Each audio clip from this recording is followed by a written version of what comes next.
What's up, internet? My name's Ori. Welcome back to the channel. If you're new here, hit that subscribe button. You like this video, hit that like button, hit that notification bell. You'll never miss a video. You'll never miss a stream. Today we're going over BBCan episode 10. What is going on? There's so What is going on? Okay. Here's what we know. Vanessa sadly has left the Big Brother house. It doesn't appear that she full on quit, like a self-eviction. It seems like there was some kind of medical issue. At least that's what she tweeted out, at least from her account, that there was some kind of medical issue. She's fine. She's safe now. I don't even want to really speculate too much on that. It could be a million different possible reasons for what happened. The bottom line is she's no longer in the house. She is safe. But this was stuff we kind of speculated on the recap for episode 10 and also from the dailies that we saw last, since the dailies had been canceled. We kind of assumed, like, okay, if the dailies are canceled, that means someone left the house. But here's the issue. The daily we got was all after she left the house. So if she's not the reason the dailies were shut down, what is? Because it would seem like it would be very easy to hide that she wasn't in the house anymore. We almost were fooled into believing she won the safety. So it would have not been that difficult to kind of just edit around her, not include things that talked about her not being there. So what happened? Well, there's a scandal, and we'll get to that. We don't even know what exactly it is. This next episode of Big Brother might be the most anticipated episode that I've ever had for anything ever, and I don't even know what it's going to be. All right, let's kind of get into it. So now that Vanessa left, that meant that Kuzi had to nominate someone else. She only had about an hour to do the renoms, so she pulls Hope up into the HOH room, actually fills him in on what her plan is. She says, listen, I want you to go in there and compete because I want to backdoor Zach. He's like, boom, I got you. I'm your soldier. I'm your knight. He like shakes her hand, bows, does like a knee to her so he can get knighted. He like stands there like when he's one of those guards outside of Buckingham Palace, like, must be serious. As Ty walks in, I cannot shake her hand. And then he actually shakes his hand. But it seems like now Hope is on board and fully willing to compete in this veto while being on the block to take himself down and for a backdoor target to go up. Kuzi then fills in Anika and Daniel on what's going on and how it's still a plan to go after Zach, and she's going to put Hope up. Daniel worries, though. He's like, could they flip this? If for some reason Hope stayed on the block, would Santina still go? And Kuzi says, no, everything will be fine.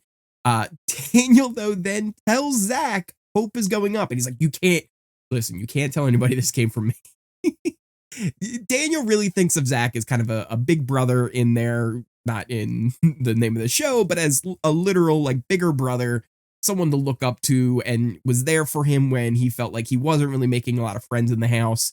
He knows a lot of it was mainly due to game, but it's still a bond that he had formed. He also warns him and he says, listen, Zach, like, you can't go to her and start pushing things, because if you do, like, she's not going to appreciate that. And Zach kind of seems like he takes it under advisement. How much he actually really bought into that, I don't think it was too sure, because we didn't see the conversation. But apparently at some point, Zach did go to Kuzi and was pushing Renee, and Kuzi didn't take to it very kindly. Now, after that, Hope is the replacement nominee. He's put on the block, and Santina and Kuzi have a little chat. She's like, wait a minute, you're putting this big target, this big physical threat on the block, someone who's going to be good in the veto. So is he the target now, or am I the target? Like, just fill me in here on what's going on. Because he says, like, no, don't be worried. Like, Hope's been being weird, and he's kind of being seen as a target. Like, you're not the target. And Santina's like, okay, if you say so. I don't know if I'm buying it, but okay. Uh, and of course she is the target. If it stayed the same and it was Hope and Santina, Santina would end up being the target. Hope then actually ends up in a room with Zach and Ty, and he actually fills them in about how he was the fourth vote to send Renee home in the Roberto vote, right? So there were 4 people who didn't vote for Roberto to go. They voted for Roberto to stay, voting Renee out. It was Jonathan, it was Santina, it was Vanessa, and it was Hope. People kind of assumed it was Vanessa, and they kind of assumed it was Hope, but Vanessa was full on denying it the whole time.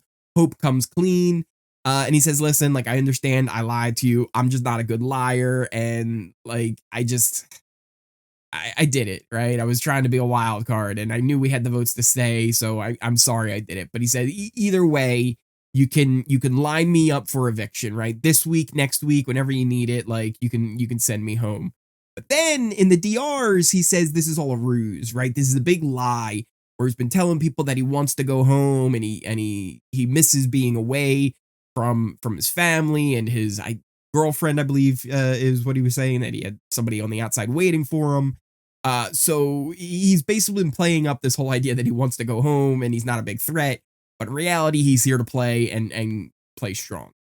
Now, this is where our first thing that's fishy comes up. And there's a handshake between Hope and Ty. And I actually want to even show you this clip because I think it's important enough to show and risk any potential copyright. So, hey, if you like this video, hit that like button. Hit that subscribe button. Push this video out there because this might end up copyrighted strike. And yeah, so let's jump into this. So here you can see Hope reaching out, closed hand, to Ty. It seems like there's something in his hand that he's trying to give to Ty. So let's play this forward here a little bit. We'll leave the sound on. Now, see how he's kind of, it seems like he's dropping something in. Anybody who's ever, done one of these handshakes before, right? Like you're slipping your buddy like a $20. Maybe you're handing something off that you don't want people to see that you're handing off. We've done this before. Fairly obvious.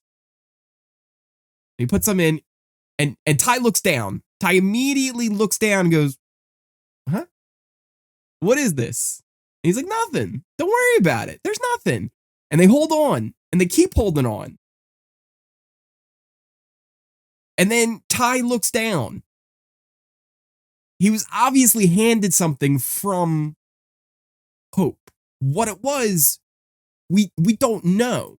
And then even after this, the conversation is kind of weird because he's handed something. Listen, if you can't see that he's handed something there, I don't know what to tell you. That was obviously him handing him something. What it was, I don't know. But after this, Ty says, "Listen, I'm going to need you to do what I want if you win that veto." Almost like he handed him something.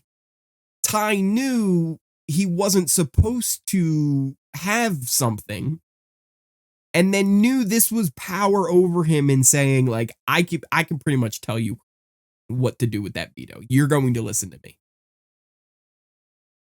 But what could that be? What could that possibly be? We don't know. Hopefully we will get more answers a little bit later. Next up after this, we had Ty, who has a conversation with Santina, kind of calm her down. She's like, "Listen, relax. It's a good thing that Hope's up there. We're going to be able to get you either off of there or, at the very least keep it the same and he'll go up." And all this really does actually is make Santina like more nervous and upset. But Ty is honestly, he's such a bad communicator. He just has this way where he makes you feel like he's not being like overbearing, but he's so monotone and it just comes off as like arrogant. At least to me, I'm sure many of you probably watch and get that vibe too as well. It just doesn't come off very natural and friendly. So she just kind of plays along with it. And she says in her DR, like she feels like she just has to like say like, "Yeah, okay." But really she's very worried. We then get the veto picks. Anika, Zach, and Ty end up getting picked. to play with Hope and Santina. Kuzi's perturbed. This is like the worst possible lineup with both Zach and Ty playing in this veto with a chance to kind of change things up, take Santina down, make it so that Zach can't go up if he wins. So it's definitely not exactly what Kuzi would want to see. We then get Zach and Ty, and actually Santina entered the room, and he was like, "Oh, what did you think of that lineup?" And she's like, "Oh, I think it's okay." It's actually, you're not gonna win. You just listen with that lineup, you're not winning. And then she ends up leaving. And this leads to a very interesting conversation with Ty and Zach, where they have this little spat over, Zach saying, "Listen, we can't be the ones seen as saving Santina. If we do, we're going to piss off the people who are trusting us, and they're not going to trust us anymore." And it gets kind of heated on whether or not they can even trust Santina, and it's worth saving her at all. Like, Zach 100% just believes she is going to go after them as soon as she would have a chance, which I believe she would as well. And Ty is like, "No, like, she's not proven anything like that to me." And they go back and forth. They start getting, like, again, very heated at each other. And that's what's kind of made this season so fun, is even like the strongest alliances in this house, they never seem to agree on who they should target and what way to go. So there's so many little smaller alliances. We finally have like one big named alliance with the girls, or actually that one's not even named. It's the girls with Daniel C. That's kind of like a 6-person thing going on. But other than that, there's like no big alliances that are just kind of running everything. It's very old school Big Brother and how things are being played this season. And it's so messy and I love it. We then ended up getting Kuzi and Daniel kind of rechecking in on what's going on. Like, is the target still on Santina? She says yes, but if for some reason Hope or Santina comes down, it will be Zach. And even it's kind of a idea to kind of put in their head even a little bit that, like, if they use the veto, Zach will go up. So it's like to tell them, like, don't you dare even try and do it, because if you do, Zach's going and not Santina. So she kind of tells Daniel, who pushes back. He's like, "Why can't it be Dan S, right? Like, what does it have to be Zach?" And she tells him, like, "Listen, he's playing a dirty game. Like, this is not good for you." So then it's time for the veto. And it's kind of a two-parter. It was a fun veto. First, they had to shoot these little balls into this big Brita filter. It was all sponsored veto comp with $5K on the line as well. So they had to shoot the balls into the thing, and then once they got it into the big Brita filter, they had to move it around because there were these water spigots that would go on and off in apparently a different pattern. Santina was able to realize they had a certain pattern they would go in, so she was able to kind of predict where to put her thing to catch it. All that water would then collect in the bottom in this smaller pitcher. You would then use to fill this big bucket to be able to get a ball out. Zach is throwing this, which is 100% a bad call. He really needed this, but doesn't realize how much of a target he actually has on his back. So he's deciding to throw this. And Hope actually comes up with a really good strategy, because as the water was flowing to the bottom towards the pitcher, he decides to kind of cup his hands to kind of flow more of that water in there, make it more efficient to be able to get his bigger bucket filled. And that is what gets him the win. He ends up winning the veto. Huge for him. He's super excited to get a win, because especially Hope, he almost feels like wins and comp wins are like the most important thing in this game. So that's interesting. After that, we then get Renee and Hope, who kind of do a little chat where she says, "Listen, you got to make this decision on your own. Like, they're going to be in your ear, but don't let them. Like, make your own decision. Don't let them get to you." And they talk about how, like, this can be like a big move. We can really do something big. She then goes and fills in Kuzi that says it's still Zach. And then there was this kind of funny moment where, like, all the girls showed up in the HOH and they're like, we can't all be here. Like, everybody scatter. So, like, they stagger their leaving of the HOH and they all don't get caught. Kuzi then goes to Daniel and Nika, and Daniel again is like trying to push it not to be Zach. He's like, "Come on, Danis, like, come on, like, why can't we do this?" He's a target, right? And he's kind of an ally for me. Like, I get that it's good for your guys' game, but it's not good for mine. And they're like, "No, it's got to be Zach. Like, he's still gonna be a target, and like we got to just get him out. Like, he'll end up targeting us." And Daniel is a little upset by this. He feels like he was kind of lied to. Like this was always the plan going from the beginning, and he doesn't feel good about it necessarily. I think in the end he'll get over it. But he says if Zach is up there, he does not know if he can actually vote him out. We then get Kuzi and Ty, which this was a conversation we got to see from the dailies, and man, it was a good one. The full one, I think it's a bit long, but there's even more of Kuzi kind of getting heated with Ty, telling him like, stop trying to put stuff in my head. I'm ready like to make a big move. Like you would make a big move if you were in my position. You wouldn't just get Renee out because that's not one. And she says it's either going to be Dan or Zach going up there. He then goes and fills in Zach and Hope. And this was another kind of thing that we saw mainly on the feeds as well, where he almost convinces or tries to convince Hope like not to use the veto on himself and to stay on the block, maybe use it on Santina or just keep the nominations the same. And Hope actually says in the DR, like, this kind of makes him feel like he thinks he's stupid, like that he would ask him to do this. Then there's more of a scandal. So before the veto ceremony, Ty gets Zach and they have a little conversation where he tells him, like, listen, Kuzi's leaning you. Like, Kuzi is 100% leaning your way. And I have a clip of this as well. And I feel like this is worth showing because it's such an important thing here. I have someone this guy that can disqualify from this game. Yeah, so you guys ask for my letter. And then he says, oh, the letter.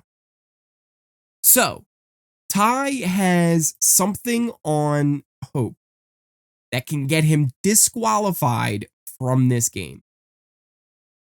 And it's some kind of letter. Now, I assume this is going back to that handshake where Hope gave Ty something. Because it was very much focused on the episode. Like, as soon as it happened, I was like, that was awkward. That was weird. What was going on there? Was he handing him something? Like, was he handing him a note?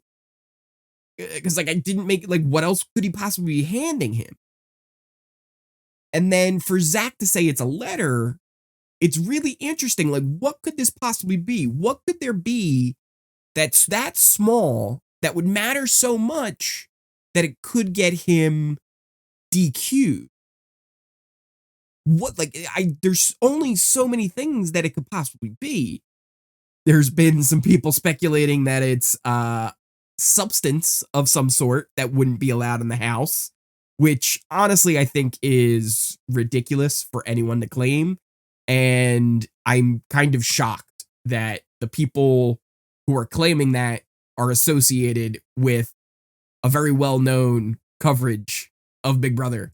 And yeah, listen, if it's that, which I don't think it is, that is quite an accusation for them to be spreading and putting those rumors out there. But, well, there's almost anything it could be. Now, he says a letter. So, is there some kind of letter that he brought with him? Like somebody wrote him a note? Like, what could it possibly be? Did Hope write Ty a note of something he didn't want to say out loud, but wrote down for him? And if he did, how did he get it? Because they're not allowed to have pen and paper in the house. Would that also just be why he's disqualified? And even then, would it be disqualification, or would it just be like a penalty nom on the Hope? Or we've seen like penalty votes, but Hope's no longer on the block. What could this be? Now, we then do get the veto ceremony. Hope uses the veto on himself. Zach goes up. It was actually a great speech by Kuzi, where she talks about, you know, landing the shots that she takes. And Santina is happy, so happy that Zach is the one up. But that's kind of where the episode ends. And then the BB announcer didn't actually make a mention of an eviction for the episode. He says at the end of the episode, a shocking scandal rocks the house, and who will be left standing? So what could possibly have happened here? Now, there's been some other stuff that was released, like Arisa actually put out a tweet, a little video of herself like, oh, if you thought that was something, wait till you see this, because things are going to get completely crazy. Like, she says that this episode, episode 11 coming up, will be like a monster of an episode, and they're hyping this up to be just completely wild. Now, there's a couple of things that could happen here. Maybe Hope did get DQ'd and Hope is no longer in the game. And that would make sense on why there's no dailies for the past few days. Because it could have been Vanessa, right? That could have been the reason. But they released a daily after Vanessa was already out of the house. Hope was already on the block. Hope had already won veto. And it was very confusing to all of us because we were like, wait a minute, this just doesn't make any sense. Why is Hope on the block?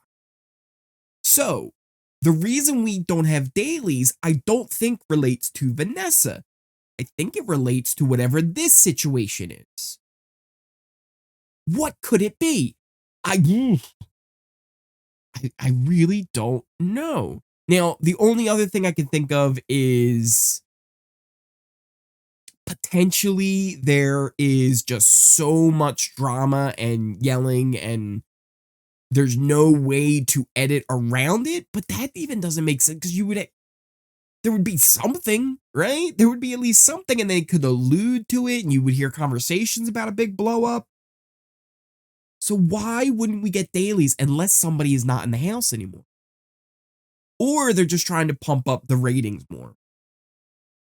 That's another thing I want to bring up real quick. There was a tweet that was put out about ratings, and there's been a couple of them now that they're fake ratings. Listen, anyone who is claiming to have ratings for the episode is probably lying to you. There is a company called Numerous in Canada, which is basically like the Nielsen ratings in America. So the Nielsen ratings, they take, information from select households and they try and aggregate like what the ratings for different TV shows are based on that sample size. And it gives you a pretty good idea of how many people are watching a show every night.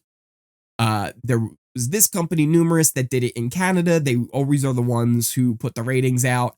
But this past year, they decided to have a policy change where they're no longer going to make those ratings publicly available and only to people, I think, that are paying for a subscription. So it's potential that, hey, why do you want to go out and buy a subscription to this Numerous? You might need to prove that you're someone that is worthy of getting them. I don't know how that all works. Listen, I don't know. Maybe somebody wants to try it. Send me the info. Let me know. But they're not putting them out publicly. So any ratings that you see more than likely aren't real. There was one that came out that I saw on Twitter that was an obvious Photoshop. The date was wrong. For one thing, when they do ratings, they usually do them from Sunday to Sunday, and this one was labeled as a Monday. So that just obviously stuck out to me like, wait a minute, like that's not how the ratings usually are done.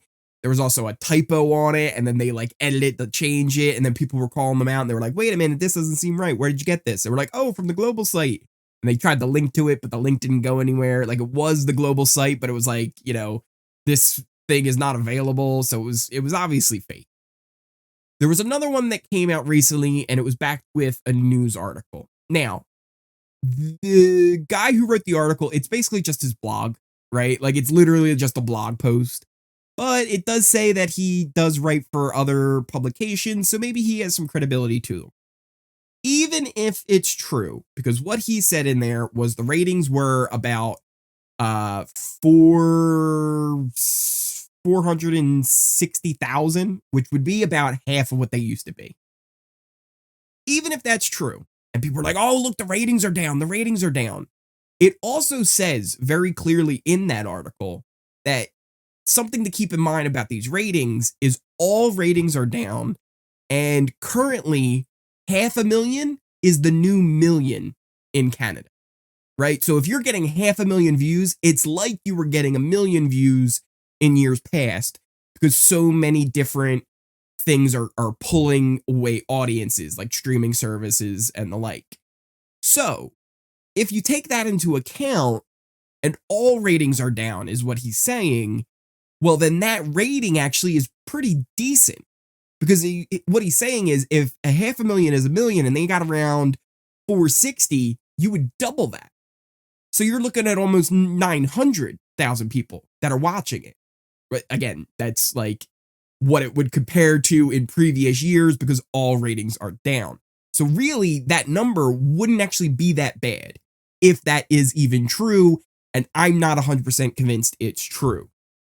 Just making that clear. So there's a lot going on with Big Brother Canada right now. What do you guys think is going on? Do you think Hope is still in the game? Do you think he got DQ'd? If things stay the same, I really think Zach is going to go. I just don't see anywhere that he would have the numbers. He would have Ty, maybe Dan, maybe Daniel.